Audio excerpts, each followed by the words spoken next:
न हिंदू का मलाल था न मुस्लिम का सवाल था, न हिंदू का मलाल था न मुस्लिम का सवाल था, फक्त एक ख्वाब आजादी बस वतन का ही सवाल था।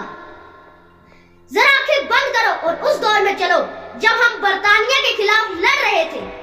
तब कोई मुस्लिम ये नहीं सोचता था कि मैं किसी हिंदू के साथ खड़ा हूँ, और किसी हिंदू को ये मलाल नहीं था कि वो किसी मुसलमान के लिए लड़ रहा है। कोई नहीं सोचता था। No one was thinking about it. At that time, we were not Hindus or Muslims. We were just humans. वो दौर था जब हम उनकी गुलामी की जंजीरों से आजाद हो पाए थे। तब हमें आजादी मिली। That was our real freedom. वो दौरे इत्तेहाद था जब लहू का रंग एक था। वो दौरे इत्तेहाद था जब लहू का रंग एक था। हर एक के दिल में दर्द और सबका जंग एक था। इंकिलाब जिंदाबाद, हिंदू मुस्लिम सिख इत्तेहाद, आजादी हमरा हक है। एक मुसलमान माँ का अपने एक लौटे बेटे की कुर्बानी पर वो जोश, वो जज्बा, वो इत्तेहाद जिसने तारीख बदल दी। 1000 बेटे, 1000 sons।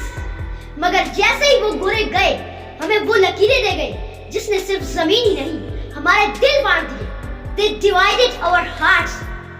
मिली जमीन तो दिल कई टुकड़ों में बट गए, मिली जमीन तो दिल कई टुकड़ों में बट गए। आजादी मिली तो सारे सहारे छूट गए।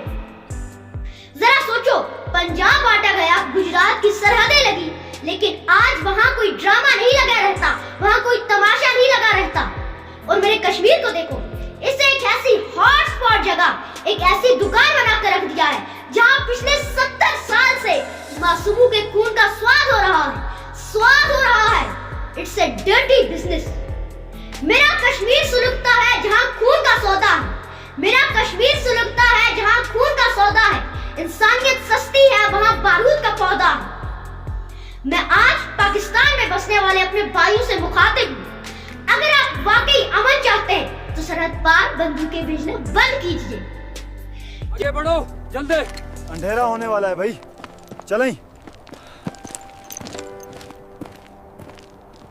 क्योंकि जब बारूद का रास्ता बंद होगा तब अमन का रास्ता खुद ब खुद खुल जाएगा।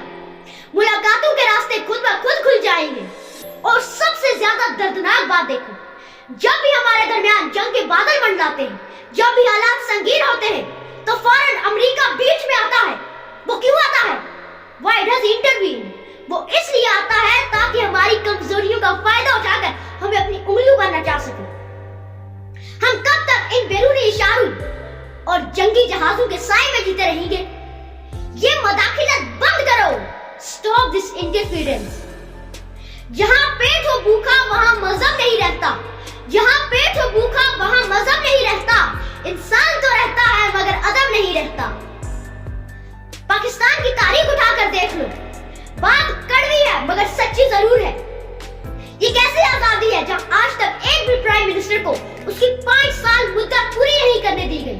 किसी को गोली, किसी को फांसी, तो किसी को मुल्क छोड़कर भागना पड़ा।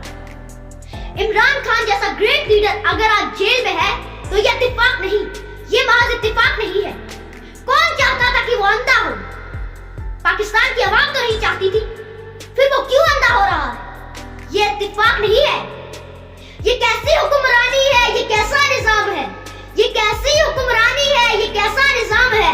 हर लीडर यहाँ वक्त की ताकत का गुलाम है। ये मेरा और आपका फाइनल चांस है, क्योंकि मौत किसी मजहब, किसी सरहद या किसी सुपर पावर का लिहाज नहीं करती। जो पिछले साल ताकत के नशे में थे, आज वो मिट्टी तले दफन है। सब दफन है। All are buried in the dust। Hindustan के हिंदुओं, हिंदू राष्ट्र के नारे से पहले उस इंसानियत की तरफ देखो जो दम तोड़ रही है। और ए पाकिस्तान के मुसलमानों, सिर्फ जज्बाती नारों से मुल्क नहीं चलते। सच तो यह है कि पूरा हिंदुस्तान और पाकिस्तान खतरे में, सब कुछ खतरे में है। Everything is in danger। बशर अगर ना जागा तो ये दुनिया नहीं रहेगी। बशर अगर ना जागा तो ये दुनिया नहीं रहेगी। नफरत की आग में कोई भी बस्ती नहीं रहेगी। मेरी आपसे रिक्वेस्ट है कि अपनी सोच को बड़ा करिए, नफरतें खत्म कीजिए और इंसानियत को बचा लीजिए, इससे पहले कि सजदे की मोहलत खत्म हो जाए। बदल खुद को इस कबील की मोहलत खत्म हो जाए, बदल दे खुद को इस कबील की मोहलत खत्म हो जाए, ये तेरी खामोशी तेरी गफलत खत्म हो जाए। हिंदुस्तान जिंदाबाद।